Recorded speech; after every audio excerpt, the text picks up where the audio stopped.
This is a little soundbite from this past summer, but goddamn, every time I hear it, it's just fucking amazing. No, not.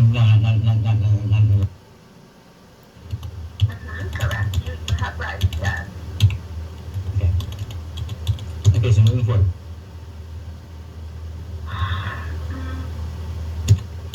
That's about the document with the prescriber last session when you held the appointment with them on the 9th. May I ask why you refer to them as a prescriber? I mean, is that what their job is, just to prescribe medication? I'm sorry. It's because that's what we call our doctors here, prescribers.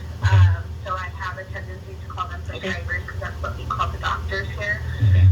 But the last psychiatric doctor that you visited with, did you request them to fill out any documents for the Social Security? No, not in the last session. This time around, I applied on for the benefits on my own. The last couple of times I've applied, y'all have assisted me.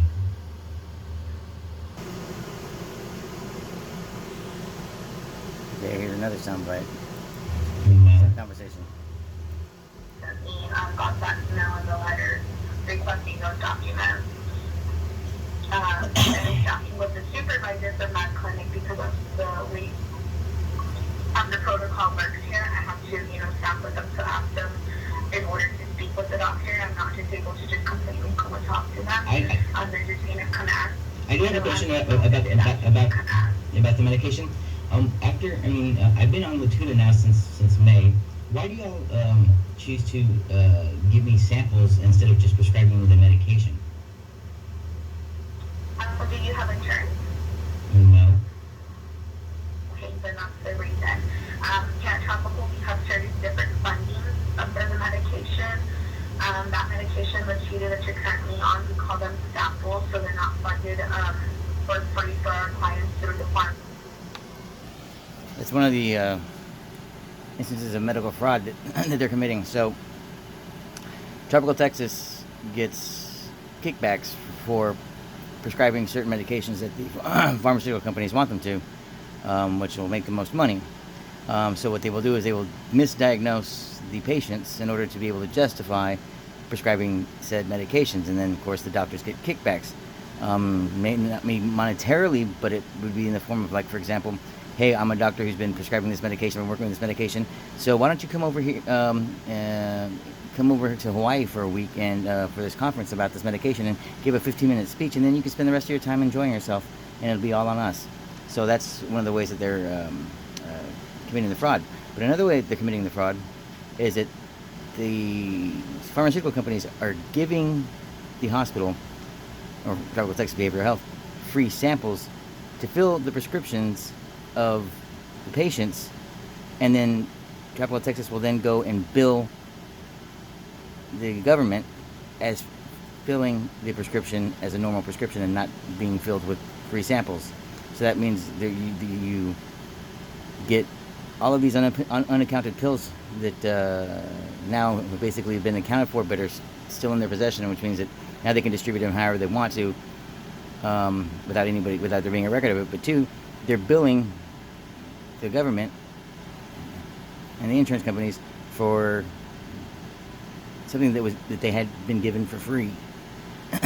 So it's a hell of a racket.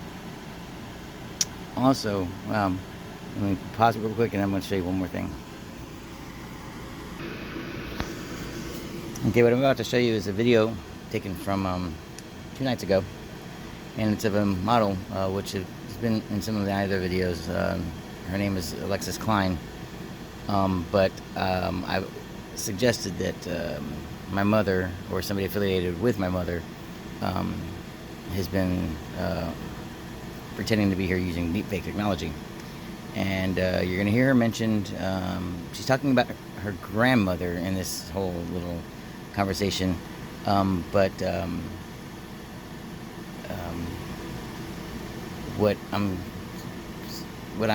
suggesting is what's happening at this point in time in this conversation is that she's actually referring to me when she's talking about her grandmother and basically threatening me.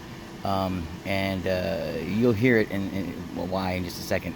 But a couple of things to note right here before you hear this is that, one, I am not logged in to that site. I am not broadcasting on that site. I wasn't broadcasting anywhere else, and my camera wasn't even on. So there's no way that she should have known that I was in her room at the time or been having a conversation with me, because once again, like I said, I wasn't broadcasting. The only way that that could take place is if they were illegally hacked into my computer and my microphone and my camera and broadcasting regardless. So after you hear this little clip, then I'll go back and I'll show you what happens afterwards, which is damning. Which will prove my point. So here you go.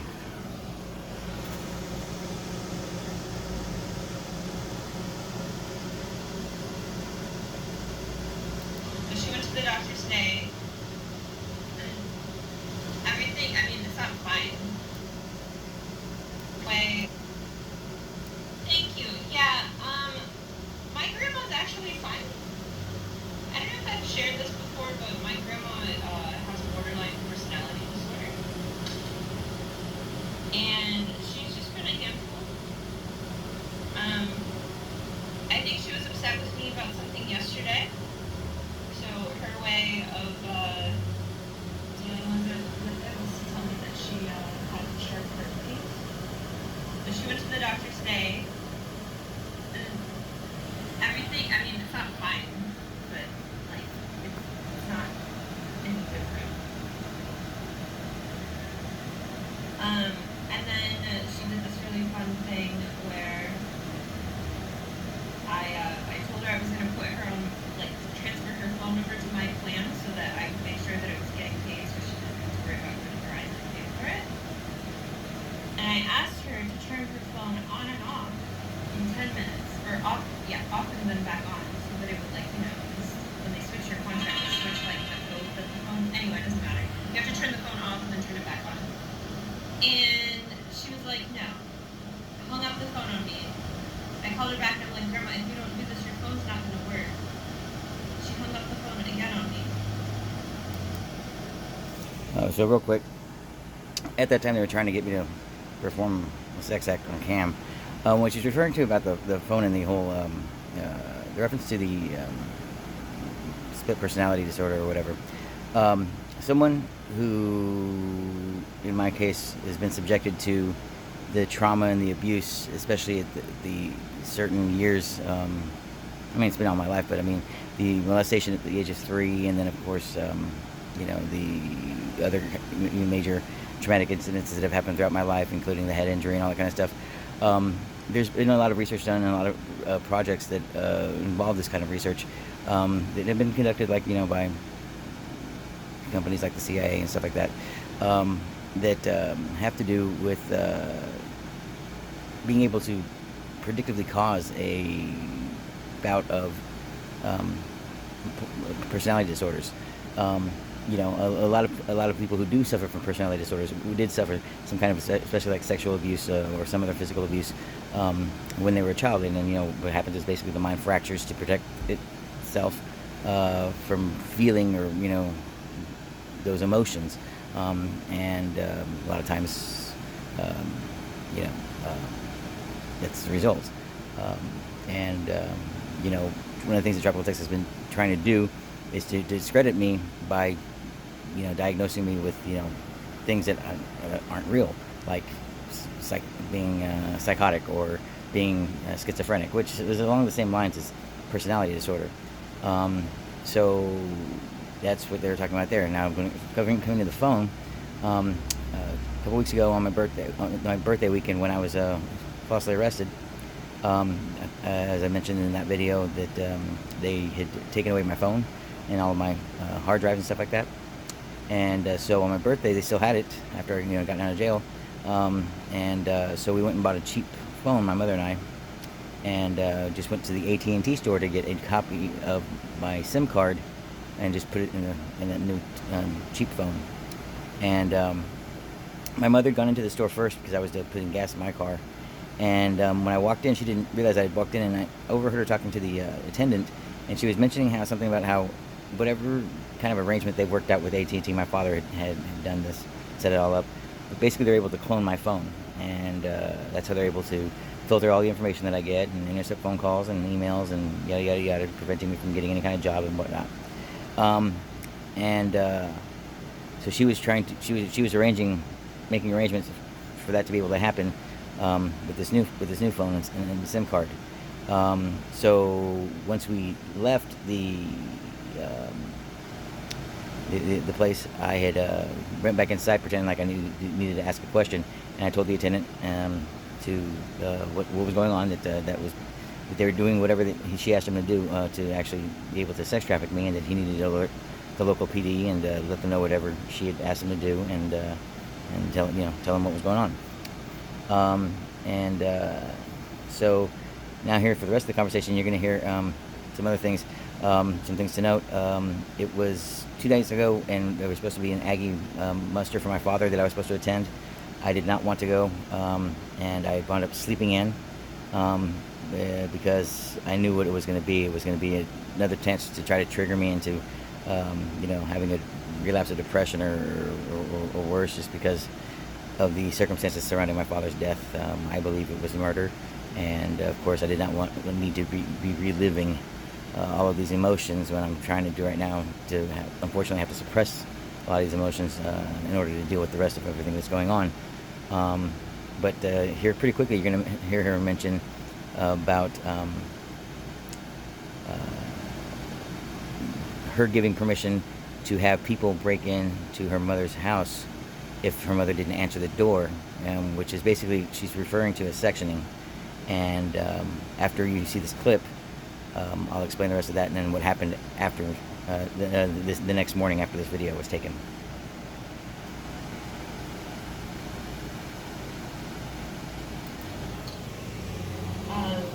And then for like 5 hours, I couldn't get a hold of her.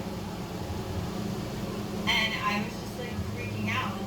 It's like, I'm like, she said she had short heart beating yesterday. If she dies in her house, and she doesn't have a phone to like, call someone to like, she can't call an ambulance. Anyway, so I spent most of the day calling around Cleveland, Ohio, like at-home healthcare people trying to get someone to come out there. And as soon as I heard, I know, my phone's on auto pay actually, and I put it on auto pay today to make sure that, because I'll fuck up my phone and it'll get shut off, whatever. But like, I'm not gonna fuck with my grandma's phone, so I put it on auto pay, like the whole account. Because believe it or not, as irresponsible as I am, I'm irresponsible to myself.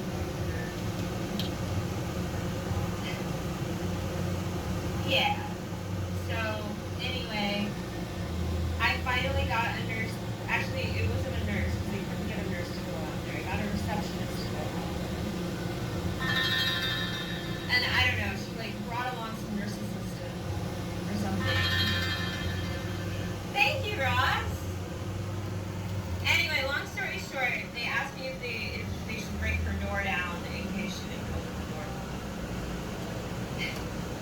Thank you, Ross. So anyway, I hired her a nursing service. So if anything like this comes up, because it's my house, they're allowed to enter, that they have permission for me, the house that she lives in. It was so dramatic. Like, it was literally from the moment I woke up, which was fairly early, because I woke up to deal with this, until like 7. Yeah, and then my trainer, I explained the situation to her, and she's like, okay, just call me anytime and we'll work out as soon as you handle this. So we did our leg workout at like 7:30. I was tired. Now I don't. Thank you so much, Ross. Cheers to Ross, and then Countdown Killa. Anyway, that's all I'm gonna say about that. I'm still gonna visit my grandma, but now we have nursing service involved, so I can check on her until I do. And I'm gonna take Ross's advice and ask her doctor soon. She has her heart appointment. And I worked out legs. Okay. So, yeah. The fact that she mentions the fact that she owns a house and that these people can go ahead and have the right to be able to break into her grandmother's house. it was interesting because a few weeks ago I found out that this trailer that I live in was supposedly mine. Supposedly it was bought with the money that was going to be my share of the from the fire from the insurance claim, because I mean I had well over $40,000 worth of stuff there at the house, between my catering equipment and all the other things, and I never saw a penny of it. And I was told that the trailer was going to be bought and put in my name. It wasn't. It was put in my mother's name. And so I've got no assets. I've got no money from the fire, and I was supposed to be made to feel grateful for them buying me this trailer when it was like, motherfuckers, you're buying it with my money. But either way, and then I was left with no way to furnish it or fix it up or take care of it or anything like that. So when I heard this, her mentioning this, it was a little scary because it was like, well, fuck, she does have a point there. They can, I guess, go ahead and break into my place if I don't answer the door and pretend like I'm not here. And sure enough, the next morning I get a phone call from a El Paso number, and I'm going to look it up for right now. Oh shit, I can't do it right now while recording the video. Anyway, so I get a call from an El Paso number, and it claimed to be a person from the HHS department, Home and Health Services, and they were asking about my address, that they'd gotten return mail from my SNAP benefits. So they were trying to get the correct address so they could resend me my mail for my SNAP benefits so I could get it renewed. And I said, well, I haven't been on SNAP benefits for a while. When was the last time that you showed that I have a record of being on SNAP benefits? And she said, well, just this last month. And I said, okay, well, I said, well, that's wrong. I said, but I've been suspecting that my mother and brother have been impersonating me and getting benefits in my name, in an effort to, one, make money off of it, and two, prevent me from being able to get benefits.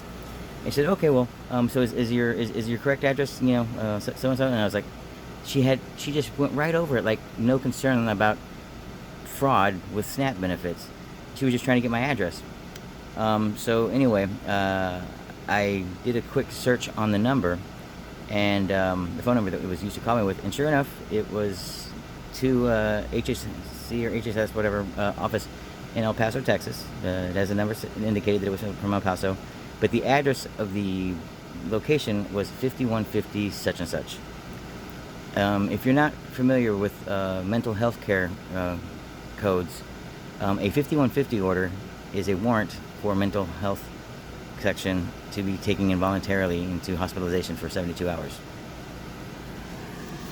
So I tried calling this number back, and it was automated at first, and then I pressed the correct buttons, and then it went through to speak with the main office, but nobody would answer, and it let it ring for like 20-30 times and no answer. So I'd been given some other indication throughout the night that that's exactly what they were going to be trying to do yesterday, was to try to section me. And so all very, very peculiar. Also, on the note of, I was showing you the chat where it mentioned the 5 dead husbands or whatever. One of the things I've noticed in doing research upon my mother is that for some reason, no matter where we've lived, like whether it was in Mays, Kansas or San Antonio, there seems to still be a record of my mother living in such city, sometimes under a different last name, like a name of like her previous employer. And but and sometimes in cities that I used to live in, but for some reason there's a record of my mother living in those cities. And I've always thought that was kind of odd. Now, this part, what I'm about to say, I can't prove, but I can definitely say that there's good cause for suspicion for multiple reasons. But my mother, first of all, is a notary public, and she studied like calligraphy and handwriting, and would always practice that when I was a kid, which makes her a master at being able to forge documents and then notarize them. The fact that she's got judges in the family and judges, in their pocket and as friends, makes it very, very easy for her to be able to forge any document and have it notarized and signed by a judge to make her the beneficiary of any kind of from anybody. Now, one of her best friends is Velma De Leon, who owns two funeral homes here in South Texas. My father's family also has a funeral home, 2 funeral homes in their family as well. Odd for somebody who's connected to organized crime, or convenient for somebody who's connected to organized crime, to have that many funeral homes that she can communicate with and get favors from. It'd be very, very easy for her to forge some documents saying that she was the wife of somebody who's already previously passed, and that she was the benefactor of the estate, and then get whatever kind of money or funds or benefits or whatever from said dead person. In fact, you wouldn't even have to murder anybody, because, like I said, the person would already be dead. Velma would say, hey, that this is a single guy who had no family. He's got a lot of money. Why don't we forge some documents and say that you were his wife, and you can have Justice of the Peace sign it, which Justice of the Peace was involved with my eviction, and obviously it was a false eviction. So I mean, they got Justice of the Peace that can confirm all of this and cooperate and sign whatever documents. She can notarize them, and she can posthumously become the wife of somebody who is dead, and then get all of the benefits for the dead person who had nobody to leave it to. Another reason why having a friend in the funeral home business is good is because, as I've mentioned and been able to prove, that along with Tropical Texas cooperating with my family for the sex trafficking, another thing that they're doing is stealing the patient's identities to, one, collect on the money and profits made off of them for sex trafficking them online, but they're also stealing their identities to commit voter fraud, because the majority of mental health care patients don't vote. And there's 800,000 patients at Tropical Texas alone, plus a bunch of dead people. Not enough to necessarily sway a national election, but definitely enough to sway a statewide election. And so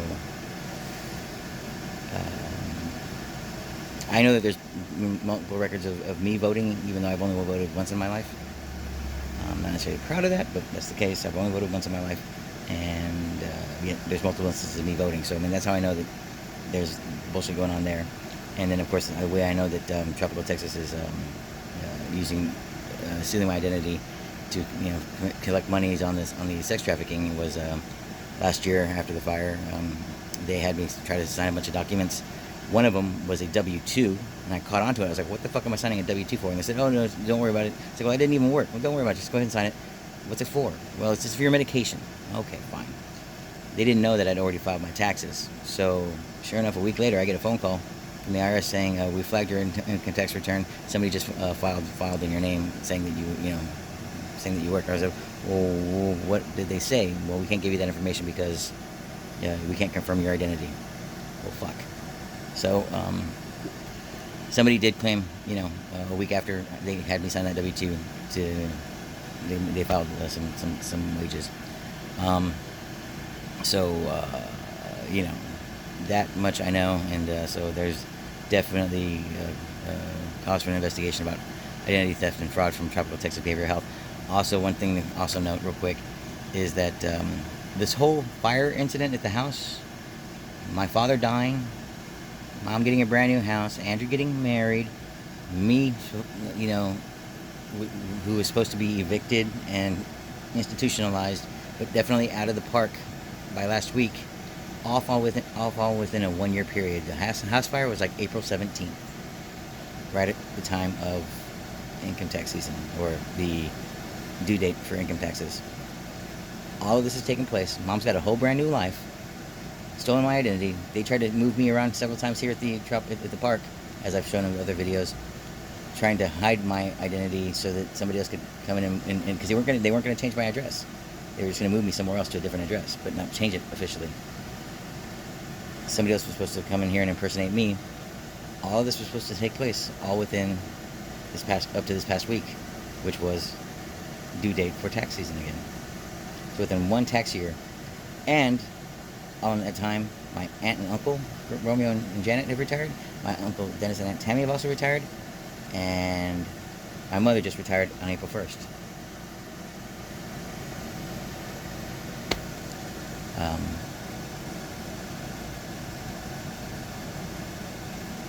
Yeah.